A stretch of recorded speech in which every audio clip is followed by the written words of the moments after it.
Vijayanagara channel ವೀಕ್ಷಕರಿಗೆ ನಮಸ್ಕಾರ. ವಿಜಯನಗರ ವಾರ್ತೆಗಳಿಗೆ ಸ್ವಾಗತ. ಮುಖ್ಯಾಂಶಗಳು.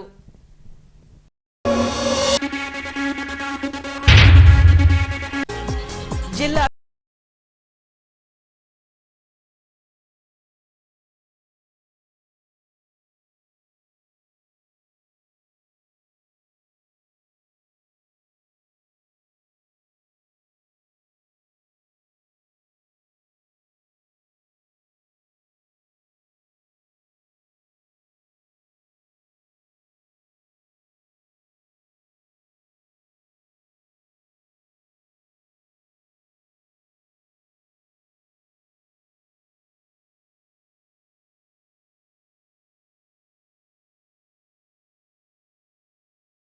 ನಾಲ್ಕು ಸ್ಥಾನಗಳನ್ನು ತನ್ನದಾಗಿಸಿಕೊಂಡ ಹೊಸಪೇಟೆಯ ಏಕಲವ್ಯ ಜಿಮ್ ಫೌಂಡೇಶನ್. ಈಗ ವಾರ್ತೆಗಳ ವಿವರ. ಭಾರತೀಯ ಸೇನಾ ಪಡೆಯಿಂದ ನಿವೃತ್ತಗೊಂಡ ನೌಕರರಿಗೆ ಹಲವು ಸೌಲಭ್ಯಗಳನ್ನು ನೀಡಲಾಗುತ್ತದೆ. ಆದರೆ ಈ ವ್ಯವಸ್ಥೆ ರಾಜ್ಯ ಪೊಲೀಸ್ ಇಲಾಖೆಗೆ ಅನ್ವಯಿಸುವುದಿಲ್ಲ. ಹಾಗಾಗಿ ಪೊಲೀಸ್ ಧ್ವಜ ದಿನಾಚರಣೆ ನಡೆಸಿ ಅದರಿಂದ ಬಂದ ಹಣವನ್ನ ನಿವೃತ್ತಿ ಹೊಂದಿದ ಪೊಲೀಸ್ ನೌಕರರಿಗೆ ಸೌಲಭ್ಯಗಳನ್ನು ಒದಗಿಸಿಕೊಡುವ ನಿಟ್ಟಿನಲ್ಲಿ ಪ್ರತಿ ವರ್ಷದ ಏಪ್ರಿಲ್ 2ರಂದು ಪೊಲೀಸ್ ಧ್ವಜ ದಿನಾಚರಣೆಯನ್ನ ನಡೆಸಿಕೊಂಡು ಬರಲಾಗುತ್ತದೆ. ಹೀಗೆ ದಿನಾಂಕ 2ರಂದು ಡಾ ಪುನೀತ್ ರಾಜ್ಕುಮಾರ್ ಜಿಲ್ಲಾ ಕ್ರೀಡಾಂಗಣದಲ್ಲಿ ವಿಜಯನಗರ ಜಿಲ್ಲಾ ಪೊಲೀಸ್ ಇಲಾಖೆಯಿಂದ ಪೊಲೀಸ್ ಧ್ವಜ ದಿನಾಚರಣೆಯನ್ನ ಹಮ್ಮಿಕೊಳ್ಳಲಾಗಿತ್ತು. ಈ ವೇಳೆ ಕಾರ್ಯಕ್ರಮಕ್ಕೆ ಮುಖ್ಯ ಅತಿಥಿಗಳಾಗಿ ಆಗಮಿಸಿದ್ದ ನಿವೃತ್ತ ಡಿವೈಎಸ್ಪಿ ಶಿವಾರೆಡ್ಡಿರವರು ತೆರೆದ ವಾಹನ ಏರಿ ಪಥಸಂಚಲನ ನಡೆಸಿಕೊಡುವ ತುಕಡಿಗಳನ್ನ ಪರಿವೀಕ್ಷಣೆ ಮಾಡಿದರು.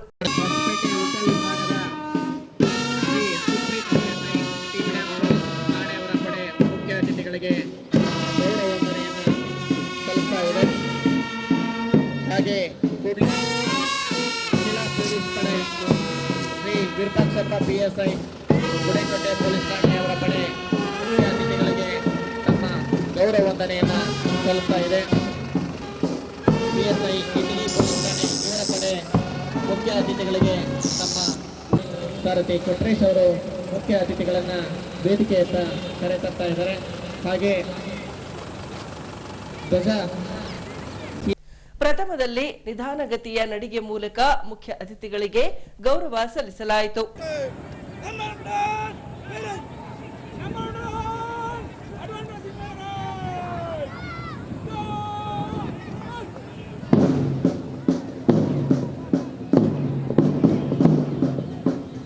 ನಿಧಾನಗತಿಯ ನಡಿಗೆಯ ಮೂಲಕ ಮುಖ್ಯ ಅತಿಥಿಗಳಿಗೆ ಮೊದಲ ಪಡೆ ಹೊಸಪೇಟೆ ಉಪವಿಭಾಗದ ಸುಪ್ರೀತ್ PSI TB ಡ್ಯಾಮ್ ಇವರ ಪಡೆ ನಿಧಾನಗತಿಯ ನಡಿಗೆಯ ಮೂಲಕ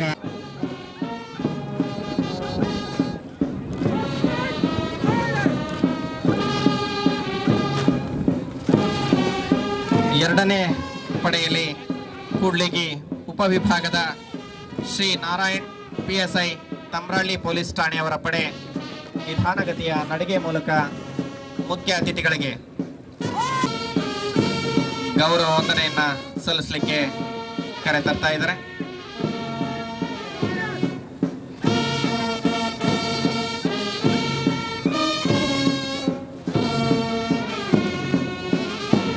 ಇದರ ಹಿಂದೆಯೇ ಮಹಿಳಾ ಪೊಲೀಸ್ ಪಡೆ ಶ್ರೀ ವಿರೂಪಾಕ್ಷಪ್ಪ PSI ಗುಡೇಕೋಟೆ ಪೊಲೀಸ್ ಠಾಣೆ ಇವರ ಪಡೆ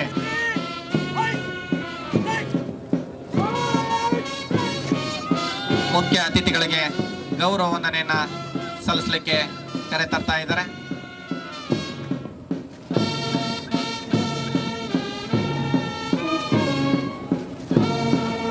ಇದರ ಹಿಂದೆಯೇ ಹರಪನಹಳ್ಳಿ ಉಪವಿಭಾಗದ ಶ್ರೀ ವೀರೇಶ್ PSI ಇಟಗಿ ಪೊಲೀಸ್ ಠಾಣೆಯವರ ಪಡೆ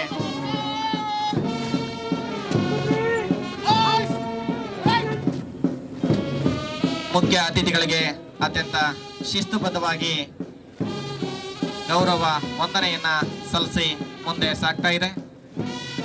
ಈ ಎಲ್ಲ ಪಡೆಗಳಿಗೆ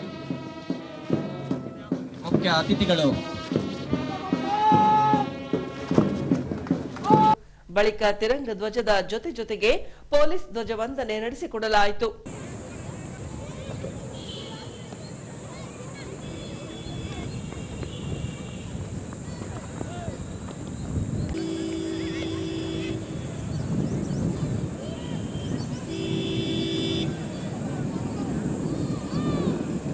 ಪೊಲೀಸ್ ಧ್ವಜದ ಆಗಮನವಾಗ್ತಾ ಇದೆ.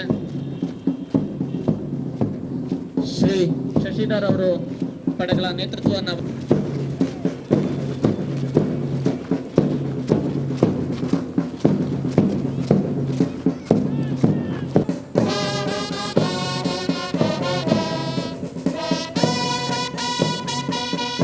ಕೊಡ್ಬೇಕಂತ ಹೇಳಿ ವಿನಂತಿ ಮಾಡ್ತಾನೆ. ಬಳಿಕ ಪೊಲೀಸ್ ಧ್ವಜ ನೀಡಿ ನಿವೃತ್ತ ಪೊಲೀಸ್ ನೌಕರರ ನಿಧಿಗೆ ಹಣವನ್ನ ಸಂಗ್ರಹಿಸಲಾಯಿತು. ನಂತರ ನಿವೃತ್ತ ಪೊಲೀಸ್ ಅಧಿಕಾರಿಗಳಿಗೆ ಸನ್ಮಾನಿಸಿ ನಿವೃತ್ತಿ ಜೀವನ ಸುಖಮಯವಾಗಿರಲೆಂದು ಹಾರೈಸಲಾಯಿತು. ಬಳಿಕ ಎಸ್ಪಿ ಹರಿಬಾಬುರವರು ಧ್ವಜಗಳ ಮಾರಾಟದಿಂದ ಸಂಗ್ರಹವಾಗಿರುವ ಹಣದ ಖರ್ಚುಗಳ ಕುರಿತು ಮಂಡಿಸಿದರು.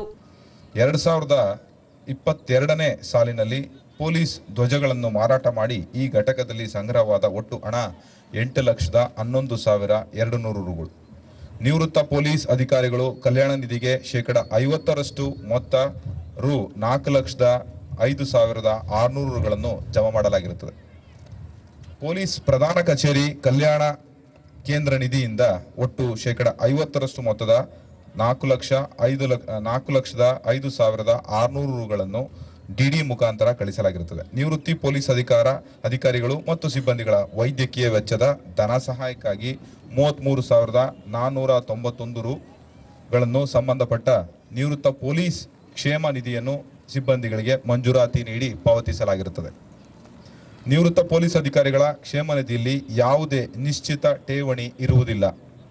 ನಿವೃತ್ತ ಪೊಲೀಸ್ ಅಧಿಕಾರಿಗಳ ಕ್ಷೇಮ ನಿಧಿಯ ಎಸ್ಬಿ ಖಾತೆಯಲ್ಲಿ ದಿನಾಂಕ 30/3/2023ಕ್ಕೆ 3,92,500 ರುಗಳು ಜಮಾ ಇರುತ್ತದೆ. ನಿವೃತ್ತ ಪೊಲೀಸ್ ಅಧಿಕಾರಿ ಸಿಬ್ಬಂದಿಯವರಿಗೆ ಆರೋಗ್ಯ ಯೋಜನೆಯ ಸೌಲಭ್ಯವನ್ನು ಸದಸ್ಯರಾದ ಎಲ್ಲರಿಗೂ ನೀಡಲಾಗುತ್ತದೆ. 2022 ಮತ್ತು 23ನೇ ಸಾಲಿನಲ್ಲಿ 22 ಬಾರಿ ಅಧಿಕಾರಿ ಮತ್ತು ಸಿಬ್ಬಂದಿಗಳಿಗೆ ಚಿಕಿತ್ಸೆ ಪಡೆಯಲು ಈ ಕಚೇರಿಯಿಂದ ಅನುಮತಿ ಪತ್ರವನ್ನು ನೀಡಲಾಗಿರುತ್ತದೆ. ಒಟ್ಟು PSI ರವರು 6 ಜನ, ASI ರವರು 8 ಜನ, ARSI ರವರು 2 ಜನ, CHC ರವರು 1 ಜನ. ನಿವೃತ್ತ ನೌಕರರು ಮರಣ ಹೊಂದಿದ ಸಂದರ್ಭದಲ್ಲಿ ಅವರ ಅಂತ್ಯ ಸಂಸ್ಕಾರಕ್ಕಾಗಿ 10,000ಗಳನ್ನು ಅವರ ನೌಕರರ ಕುಟುಂಬದವರಿಗೆ ನೀಡಲಾಗುತ್ತದೆ.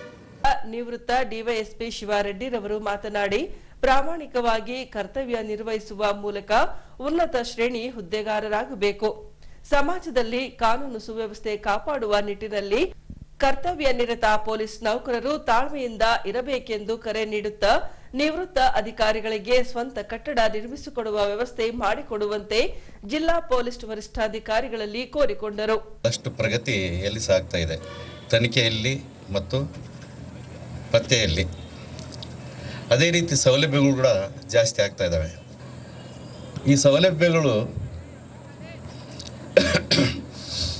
ಜಾಸ್ತಿ ಆದಂತೆ ಅದಕ್ಕೆ ಅನುಗುಣವಾಗಿ ನಾವು ಸಹ ಪ್ರಾಮಾಣಿಕವಾಗಿ ನಿಷ್ಠೆಯಿಂದ ಕೆಲಸ ಮಾಡಬೇಕಂತೇಳಿ ತಮ್ಮಲ್ಲಿ ಕೋರುತ್ತೇನೆ.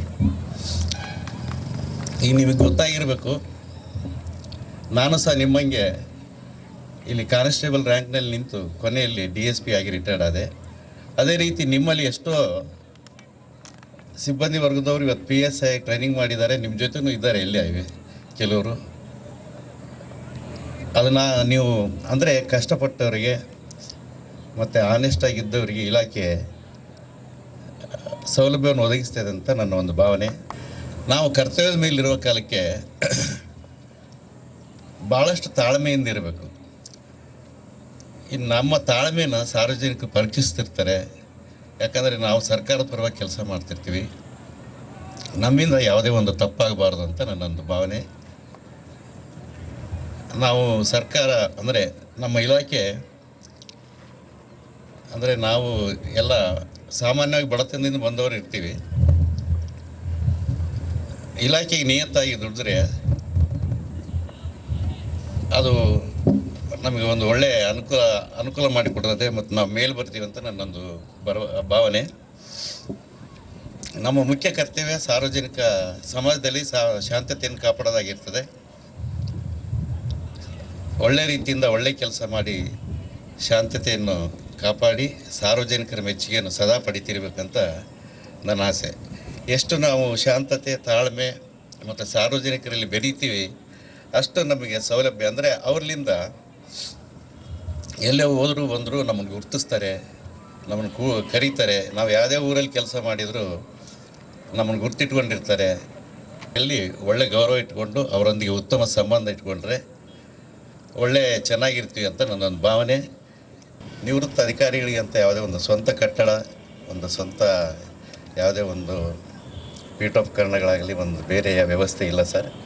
ತಾವು ಇರೋದ್ರೊಳಗೆ ಒಂದು ಸ್ವಂತ ಕಟ್ಟಡ ಮತ್ತು ಸುಸಜ್ಜಿತವಾದ ಯಾವುದಾದ್ರೂ ಒಂದು ಪೀಠೋಪಕರಣಗಳ ಸ್ಥಳ ಮಾಡಿಕೊಡ್ಬೇಕಂತೇಳಿ ತಮ್ಮಲ್ಲಿ ವಿಜ್ಞಾಪನೆ ಸರ್. ತುಮಕೂರು ಜಿಲ್ಲೆ ಗುಬ್ಬಿ ತಾಲೂಕು ಚೇಳೂರು ವ್ಯಾಪ್ತಿಯಲ್ಲಿ ಬಗರ್ ಹುಕುಂ ಸಾಗುವಳಿ ರೈತರ ಮೇಲೆ ಅರಣ್ಯ ಇಲಾಖಾ ಸಿಬ್ಬಂದಿಗಳು ಮಾರಣಾಂತಿಕ ದಾಳಿ ನಡೆಸಿದ್ದಾರೆಂದು ಹೇಳಲಾಗಿದೆ.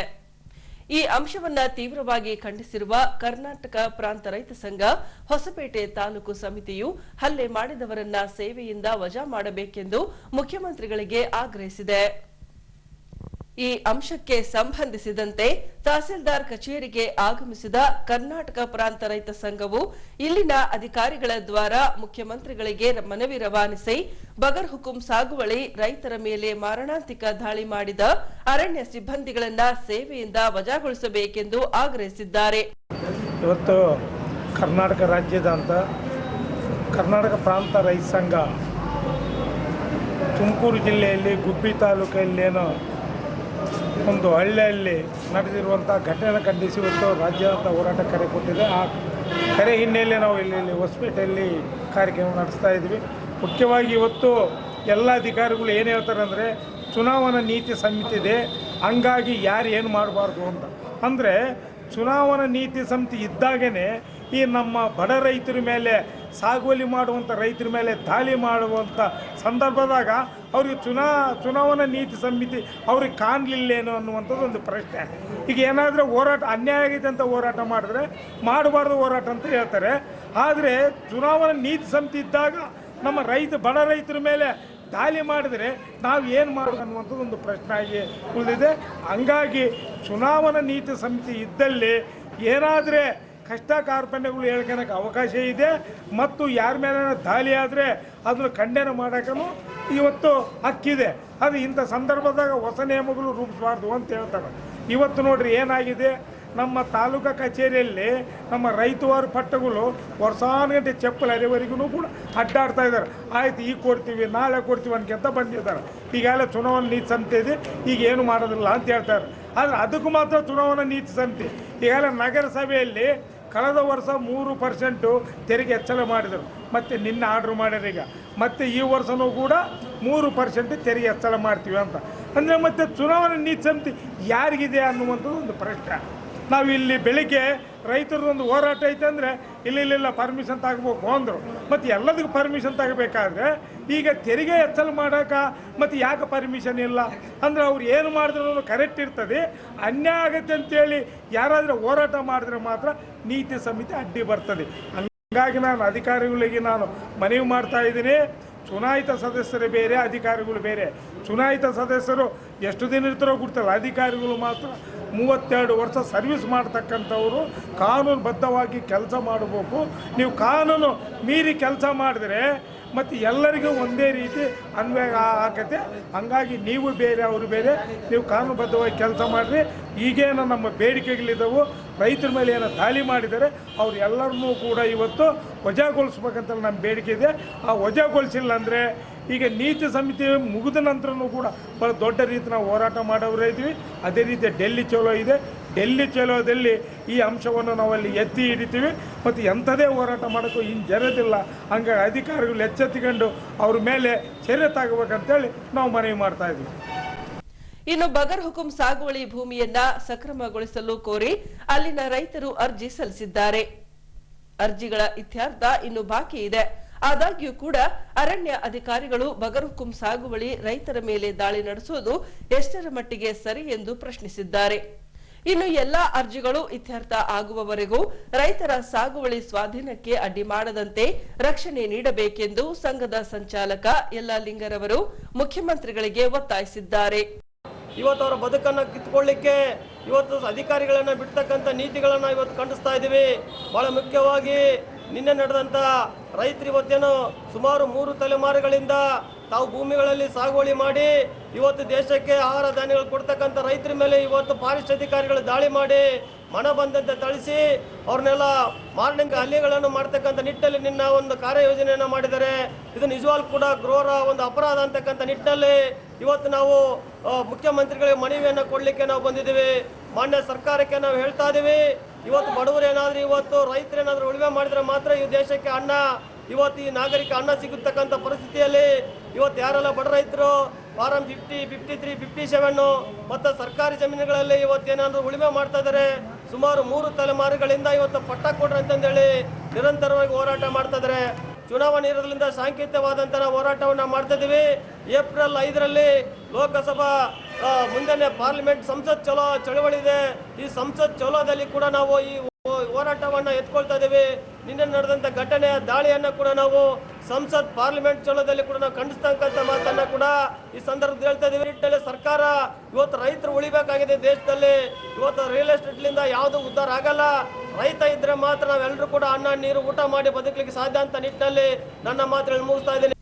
ಗ್ರಾಹಕರಿಗೆ ಉತ್ತಮ ಸೇವೆಯನ್ನ ನೀಡಿಕೊಂಡು ಬರುತ್ತಿರುವ ಹೊಸಪೇಟೆ ವಿಕಾಸ್ ಬ್ಯಾಂಕ್ ವರ್ಷದಿಂದ ವರ್ಷಕ್ಕೆ ನಿವ್ವಳ ಲಾಭವನ್ನ ಹೆಚ್ಚಿಸಿಕೊಂಡು ಬರುವ ಮೂಲಕ ಗ್ರಾಹಕರಿಗೆ ಹೊಸ ಹೊಸ ಯೋಜನೆಗಳನ್ನ ನೀಡುತ್ತಾ ಬರುತ್ತಿದೆ. ಹೀಗೆ ಪ್ರಸಕ್ತ ಆರ್ಥಿಕ ಸಾಲಿನಲ್ಲಿ 8.41 ಕೋಟಿ ಮೊತ್ತದ ನಿವ್ವಳ ಲಾಭಾಂಶವನ್ನ ಹೊಂದಿದೆ. ಈ ಕಳೆದ ವರ್ಷ ನಿವ್ವಳ ಲಾಭಾಂಶ 6.15 ಕೋಟಿಯಷ್ಟಿತ್ತು. ಹೀಗೆ ಈ ಅಂಶಕ್ಕೆ ಸಂಬಂಧಿಸಿದಂತೆ ವಿಕಾಸ್ ಬ್ಯಾಂಕ್ನ ಸಭಾಂಗಣದಲ್ಲಿ ಬ್ಯಾಂಕ್ನ ಅಧ್ಯಕ್ಷ ವಿಶ್ವನಾಥ್ ಚಾ ಹಿರೇಮಠರವರಿಂದ ಸುದ್ದಿಗೋಷ್ಠಿ ಹಮ್ಮಿಕೊಳ್ಳಲಾಗಿತ್ತು. ಹೀಗೆ ಮಾಧ್ಯಮ ಮಿತ್ರರೊಂದಿಗೆ ಮಾತನಾಡಿದ ಅವರು, ವಿಕಾಸ್ ಬ್ಯಾಂಕಿಗೆ 9 ಹೊಸ ಶಾಖೆಗಳನ್ನು ತೆರೆಯಲು ಭಾರತೀಯ ರಿಸರ್ವ್ ಬ್ಯಾಂಕ್ ಅನುಮತಿ ನೀಡಿದ್ದು, ಈ ಶಾಖೆಗಳನ್ನು ತೆರೆಯಲು ಸಿದ್ಧತೆಗಳು ಭರದಿಂದ ಸಾಗಿದೆ. ಬಹುತೇಕ ಊರುಗಳಲ್ಲಿ ಕಟ್ಟಡಗಳನ್ನು ಗುರುತಿಸಲಾಗಿದ್ದು, ಇನ್ನು ಕೆಲ ದಿನಗಳಲ್ಲಿಯೇ ಒಳಾಂಗಣ ವಿನ್ಯಾಸದ ಕಾರ್ಯ ಪ್ರಾರಂಭವಾಗಲಿದೆ. ಪ್ರಸಕ್ತ ಆರ್ಥಿಕ ವರ್ಷದಲ್ಲಿ ಬಹುತೇಕ ಈ ಎಲ್ಲ ಹೊಸ ಶಾಖೆಗಳು ಕಾರ್ಯಾರಂಭ ಮಾಡಲಿವೆ. ಉತ್ತರದ ಬೀದರ್ನಿಂದ ಮಧ್ಯ ಕರ್ನಾಟಕದ ದಾವಣಗೆರೆಯವರೆಗೆ ವಿಕಾಸ್ ಬ್ಯಾಂಕ್ನ 17 ಶಾಖೆಗಳ ಜಾಲ ಹರಡಲಿದೆ. ಸಹಕಾರ ಕ್ಷೇತ್ರದ ಆಶಯಗಳೊಂದಿಗೆ ತಂತ್ರಜ್ಞಾನ ಹಾಗೂ ವೃತ್ತಿಪರತೆ ಪ್ರಬಲ ಅಳವಡಿಕೆ ಈ ಪ್ರಸಕ್ತ ವರ್ಷದ ನಮ್ಮ ಆದ್ಯತೆಯಾಗಲಿದೆ ಎಂದಿದ್ದಾರೆ. ವಿಶೇಷವಾಗಿ ತಮಗೆಲ್ಲ ತಿಳಿದಂತೆ ಕಳೆದ ಡಿಸೆಂಬರ್ನೊಳಗಡೆ ತಮ್ಮೊಟ್ಟಿಗೆ ಹಂಚಿಕೊಂಡಿದೆ. ವಿಕಾಸ್ ಬ್ಯಾಂಕಿಗೆ ಹೊಸದಾಗಿ 9 ಶಾಖೆಗಳ ಒಂದು ಅನುಮತಿ ಸಿಕ್ಕಿದೆ. ಆ ಅನುಮತಿ ಮೇರೆಗೆ ಬೀದರ್ನಿಂದ ಹಿಡಿದು ಮಧ್ಯ ಕರ್ನಾಟಕವಾಗಿರುವಂಥ ದಾವಣಗೆರೆ ಒಳಗಡೆ ಒಟ್ಟು 17 ಶಾಖೆಗಳಾಗಿ ಆರಂಭ ಆಗ್ತಾ ಇದ್ದಾವೆ. ಈಗಾಗಲೇ ಬಂದಿರುವಂಥ 9 ಶಾಖೆ ಒಳಗಡೆ ಕಳೆದ 3 ತಿಂಗಳೊಳಗಡೆ ಸುಮಾರು ಒಂದು 5 ಶಾಖೆಗಳಿಗೆ ಈಗಾಗಲೇ ಸ್ಥಳ ನಿಗದಿ ಮಾಡಲಾಗಿದೆ. ಜೊತೆಗೆ ಅಲ್ಲಿ ಒಳಾಂಗಣ ವಿನ್ಯಾಸದ ಕಾರ್ಯಗಳು ಸಹಿತ ಆರಂಭ ಆಗಿದೆ. ಇನ್ನು 4 ಸ್ಥಳಗಳಿಗೆ ನಾವು ಕಟ್ಟಡ ನಿಗದಿ ಮಾಡಬೇಕಾಗಿದೆ. ಇಂಥ ಒಂದು ಹಿನ್ನೆಲೆಯಿಂದ ವಿಶೇಷವಾಗಿ ನಾವು ತಾಂತ್ರಿಕತೆ ತುಂಬ ವೇಗವಾಗಿ ಬೆಳೀತಿರೋದ್ರಿಂದ ಇವತ್ತು ಬ್ಯಾಂಕಿಂಗ್ ಕ್ಷೇತ್ರದೊಳಗಡೆ ತಂತ್ರಾಂಶ ಇಲ್ಲ ಅಂತ ಹೇಳಿದರೆ, ಅಥವಾ ತಾಂತ್ರಿಕತೆಯನ್ನು ಅಳವಡಿಸ್ಕೊಂಡಿಲ್ಲ ಅಂತ ಹೇಳಿದರೆ, ಅಥವಾ ತಂತ್ರಜ್ಞಾನವನ್ನು ಅಳವಡಿಸ್ಕೊಂಡಿಲ್ಲ ಅಂತ ಹೇಳಿದರೆ ಇವತ್ತು ಬ್ಯಾಂಕಿಂಗ್ ನಡೆಸೋದಕ್ಕೆ ಕಷ್ಟ ಆಗುತ್ತೆ. ವಿಶೇಷವಾಗಿ ಏನು ಯಂಗರ್ ಜನ್ರೇಷನ್ ಇದ್ದಾರೆ, ಇವತ್ತು ಯಂಗರ್ ಜನ್ರೇಷನ್ ಯಾರು ಬ್ಯಾಂಕಿಗೆ ಬರೋವಂಥ ಪ್ರಮೇಯವೇ ಇಲ್ಲ. ಬ್ಯಾಂಕಿಗೆ ಯಾರಾದರೂ ಬರ್ತಾರೆ ಅಂತ ಹೇಳಿದರೆ ಇವತ್ತು ಯಾರು ರಿಟೈರ್ಡ್ ಆಫೀಸರ್ಸ್ ಇದ್ದಾರೆ, ರಿಟೈರ್ಡ್ ಪೀಪಲ್ಸ್ ಇದ್ದಾರೆ, ಅವ್ರು ಮಾತ್ರ ಬ್ಯಾಂಕಿಂಗ್ ಬರ್ತಾ ಇದ್ದಾರೆ. ಹಾಗಾಗಿ ಬ್ಯಾಂಕಿಂಗ್ ಕ್ಷೇತ್ರದೊಳಗಡೆ ನಾವೇನಾದರೂ ಇರಬೇಕಾದ್ರೆ ತಂತ್ರಾಂಶ ಮತ್ತು ವಿಶೇಷವಾಗಿ ವೃತ್ತಿಪರತೆಯನ್ನು ಸಹಿತ ಮೈಗೂಡಿಸ್ಕೊಳ್ಬೇಕಾಗಿದೆ. ಇವತ್ತು ಕೇವಲ ನಾನು ತಂತ್ರಾಂಶವನ್ನು ಬಳಸಿಕೊಂಡು ನಾನು ನಡೆಸ್ತೀನಿ ಅಂದರೆ ಆಗಲ್ಲ, ವೃತ್ತಿಪರತೆಯನ್ನು ಸಹಿತ ಬೇಕು. ಅಷ್ಟೊಂದು ಬ್ಯಾಂಕಿಂಗ್ ಕ್ಷೇತ್ರ ಬದಲಾವಣೆ ಆಗಿದೆ. ಹಾಗಾಗಿ ವೃತ್ತಿಪರತೆ ಇರುವಂಥ ಆಡಳಿತ ಮಂಡಳಿಯನ್ನು ಸಹಿತ ಅಥವಾ ಸಿಬ್ಬಂದಿಗಳನ್ನು ಸಹಿತ ಹೊಂದಿವಿ. ಇನ್ನು ಬ್ಯಾಂಕಿನ ಆರ್ಥಿಕ ವಹಿವಾಟುಗಳ ಕುರಿತು ತಿಳಿಸಿದ ಅವರು, ಪ್ರಸಕ್ತ ಆರ್ಥಿಕ ಸಾಲಿನಲ್ಲಿ ಒಟ್ಟು ಲಾಭ 16.31 ಕೋಟಿ, ನಿವ್ವಳ ಲಾಭ 8.41 ಕೋಟಿ, ಸ್ವಂತ ಬಂಡವಾಳ 58 ಕೋಟಿ, ಠೇವಣಿ 704 ಕೋಟಿ, ಸಾಲ ಹಾಗೂ ಮುಂಗಡ 459 ಕೋಟಿ, ಒಟ್ಟು ವ್ಯವಹಾರ 1162 ಕೋಟಿ ಹೊಂದಿದೆ ಎಂದು ತಿಳಿಸಿದ್ದಾರೆ. ಮೊದಲನೇದಾಗಿ ಈ ವರ್ಷ ಸುಮಾರು 16 ಕೋಟಿ 31 ಲಕ್ಷ ರೂಪಾಯಿದಷ್ಟು ಲಾಭವನ್ನು ನಮ್ಮ ಬ್ಯಾಂಕು ಗಳಿಸಿದೆ. ಇದರೊಳಗಡೆ ತೆರಿಗೆ ಮತ್ತು ಬೇರೆ ಬೇರೆ ಅವಕಾಶಗಳನ್ನ ಪ್ರಾವಿಷನ್ಸ್ ಅಂತ ಕರಿತೀವಿ. ಆ ಪ್ರಾವಿಷನ್ಸನ್ನು ತೆಗೆದ ಮೇಲೆ ನಿವ್ವಳವಾಗಿ 8,41,00,000 ರೂಪಾಯಿ ನಾವು ಅದನ್ನು ನಿವ್ವಳ ಲಾಭವನ್ನು ಗಳಿಸಿದ್ದೀವಿ. ಇದರೊಟ್ಟಿಗೆ ನಮ್ಮದೇ ಸ್ವಂತ ಬಂಡವಾಳ ಅಂತ ಹೇಳಿದರೆ ಸುಮಾರು 58 ಕೋಟಿಯಷ್ಟು ಸ್ವಂತ ಬಂಡವಾಳವನ್ನು ನಮ್ಮ ಬ್ಯಾಂಕ್ ಹೊಂದಿದೆ. ಜೊತೆಗೆ ಠೇವಣಿ ಏನಿದೆಯಲ್ಲ, ಠೇವಣಿ 704 ಕೋಟಿಯಷ್ಟು ಠೇವಣಿ ಸಂಗ್ರಹ ಆಗಿದೆ. ಆ 704 ಕೋಟಿಯಲ್ಲಿ ನಾವು ಸುಮಾರು 459 ಕೋಟಿಯನ್ನು ಸಾಲವಾಗಿ ವಿತರಣೆ ಮಾಡಿದ್ದೀವಿ. ಒಟ್ಟು ನಮ್ಮ ವ್ಯವಹಾರ ಅಂತ ಹೇಳೋದಾದರೆ 1,162 ಕೋಟಿ ನಮ್ಮ ವ್ಯವಹಾರ ಇದೆ. ಯಾವುದೇ ಒಂದು ಬ್ಯಾಂಕಿನ ಮಾನದಂಡವನ್ನು ಅಳಿಬೇಕಾದ್ರೆ ಅದರ NPA ಅಂತ ನಾವು ಕರಿತೀವಿ. ಆ NPA ಪ್ರಮಾಣ 1.85 ಇದೆ. ನಾವೇನು ಗಳಿಸಿರುವಂಥ ಲಾಭದೊಳಗಡೆ ತೆಗೆದಿಟ್ಟಿರುವಂಥ ಹಣವನ್ನು ನಾವು ಆ NPAದೊಳಗಡೆ ತೆಗೆದ್ರೆ ನೆಟ್ NPA ಅಂತ ಹೇಳ್ತೀವಿ, ನಿವ್ವಳ NPA ಅಂತ ಕರಿತೀವಿ, ಅದು 0 ಆಗಿದೆ. ಅಂದರೆ ಇವತ್ತು ಬರದೇ ಇರುವಂಥ ಸಾಲಗಳು ಬರಲಿಲ್ಲ ಅಂದರೂ ಸಹಿತ ನಮಗೆ ಒಂದೇ ಒಂದು ಪೈಸೆ ಅಷ್ಟು ನಷ್ಟ ಇಲ್ಲ. ಅದಕ್ಕೆ ಬೇಕಾಗಿರುವಂಥ ಲಾಭದಿಂದ ತೆಗೆದಿಟ್ಟಿರುವಂಥ ಹಣ ಅದಕ್ಕಿಂತ ಹೆಚ್ಚಿದೆ. ಆ ಕಾರಣಕ್ಕಾಗಿ ಒಂದು ಸಶಕ್ತ ಬ್ಯಾಂಕಿಗೆ ಇರಬೇಕಾದ ಎಲ್ಲ ಮಾನದಂಡಗಳನ್ನು ಸಹಿತ ನಾವು ಗಳಿಸಿವಿ ಅನ್ನೋ ಮಾತನ್ನು ನಿಮ್ಮೆಲ್ಲರ ಮುಂದೆ ಹಂಚ್ಕೊಳ್ತಾ, ವಿಶೇಷವಾಗಿ ಈ ಒಂದು ಉತ್ತಮವಾದ ಫಲಿತಾಂಶಕ್ಕೆ ಕಾರಣೀಭೂತರಾಗಿರುವಂಥ ನನ್ನೆಲ್ಲ ಗ್ರಾಹಕರಿಗೆ, ನಮ್ಮೆಲ್ಲ ಸಿಬ್ಬಂದಿಗಳಿಗೂ, ವಿಶೇಷವಾಗಿ ಸದಸ್ಯರುಗಳಿಗೆ ಮತ್ತು ನನ್ನ ಆಡಳಿತ ಮಂಡಳಿ ಎಲ್ಲರಿಗೂ ಸಹಿತ ವಿಶೇಷವಾದ ಅಭಿನಂದನೆಗಳನ್ನ ಈ ಮೂಲಕ ಸಲ್ಲಿಸ್ತೀನಿ. ಈಗ ಕ್ರೀಡಾ ಸುದ್ದಿ. ಹೊಸಪೇಟೆಯ ಪಂಪ ಕಲಾಮಂದಿರದಲ್ಲಿ ಡಾಕ್ಟರ್ ಪುನೀತ್ ರಾಜ್ಕುಮಾರ್ ರವರ ಹುಟ್ಟುಹಬ್ಬದ ಸ್ಮರಣಾರ್ಥ ಕರ್ನಾಟಕ ರಾಜ್ಯ power lifters association Davanagere, Vijayanagara ಜಿಲ್ಲೆ ಹೊಸಪೇಟೆ ಹಾಗೂ ಪ್ಲಾನೆಟ್ 2.0 ಗ್ರೂಪ್ನ ಸಹಯೋಗದೊಂದಿಗೆ ರಾಜ್ಯಮಟ್ಟದ ಪವರ್ ಲಿಫ್ಟಿಂಗ್ ಸ್ಪರ್ಧೆಯನ್ನ ಏರ್ಪಡಿಸಲಾಗಿತ್ತು. ಇದರಲ್ಲಿ ಹೊಸಪೇಟೆಯ ಏಕಲವ್ಯ ಜಿಮ್ ಫೌಂಡೇಶನ್ 73 ಕೆಜಿ ವಿಭಾಗದಲ್ಲಿ ಪ್ರಥಮ ಸ್ಥಾನ ಪಡೆದರೆ, ರಾಮಕೃಷ್ಣ, ಸುದರ್ಶನ ಸಣ್ಣಕ್ಕಿ, ಮಂಜುನಾಥ್ ರವರು 3ನೇ ಸ್ಥಾನ ಪಡೆದು ಹೊಸಪೇಟೆ ನಗರಕ್ಕೆ ಕೀರ್ತಿ ತಂದಿದ್ದಾರೆ. ಇವರ ಸಾಧನೆಗೆ ಕ್ರೀಡಾಭಿಮಾನಿಗಳು ಶುಭ ಹಾರೈಸಿದ್ದಾರೆ.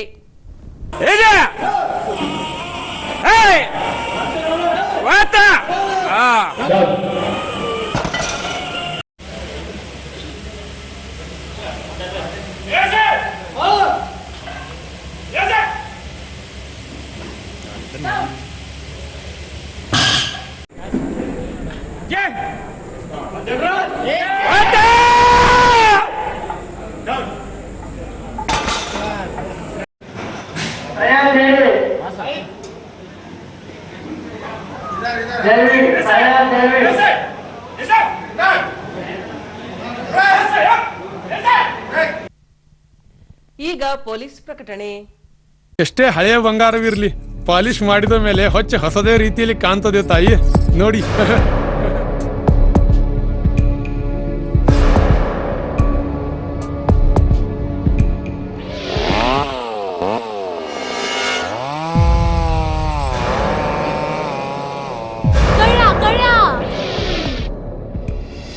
ತಾಯಿ, ನಿಮ್ ಮೈ ಮೇಲೆ ಅದೋ ಹೊಲಸು ಬಿದ್ದಿದೆ.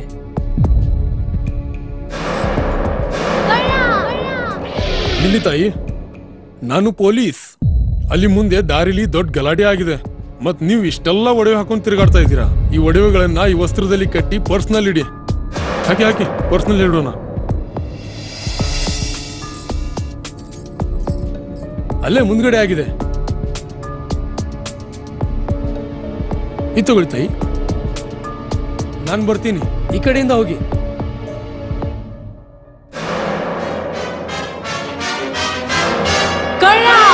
ಇಂತಹ ಮೋಸದ ಸಂಗತಿ ನಿಮಗೂ ನಡೆಯಬಹುದು. ತಮ್ಮ ಬೆಲೆ ಬಾಳುವ ಒಡವೆ ಆಭರಣ ವಸ್ತುಗಳನ್ನು ಎಚ್ಚರಿಕೆಯಿಂದ ಕಾಪಾಡಿ. ಯಾವುದೇ ಮಾತುಗಳಿಗೆ ಮರುಳಾಗಬೇಡಿ. ಸಂಶಯಾಸ್ಪದ ರೀತಿಯಲ್ಲಿ ಯಾರಾದರೂ ಕಂಡು ಬಂದರೆ ಸಮೀಪದ ಪೊಲೀಸ್ ಠಾಣೆಯನ್ನು ಸಂಪರ್ಕಿಸಿ. ಈಗ ಕೊನೆಯಲ್ಲಿ ಮತ್ತೊಮ್ಮೆ ವಾರ್ತೆಗಳ ಮುಖ್ಯಾಂಶಗಳು.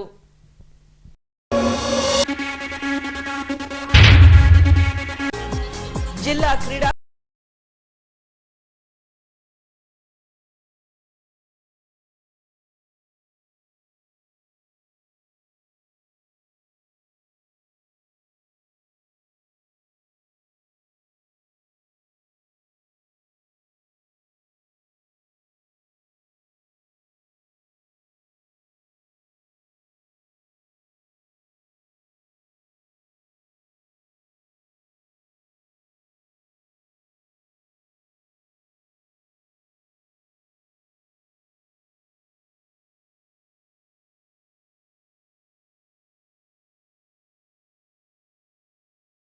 Eklavya gym foundation. ಇಲ್ಲಿಗೆ ವಾರ್ತಾ ಪ್ರಸಾರ ಮುಕ್ತಾಯವಾಯಿತು. ವಂದನೆಗಳೊಂದಿಗೆ ನಯನ ಉಮೇಶ್.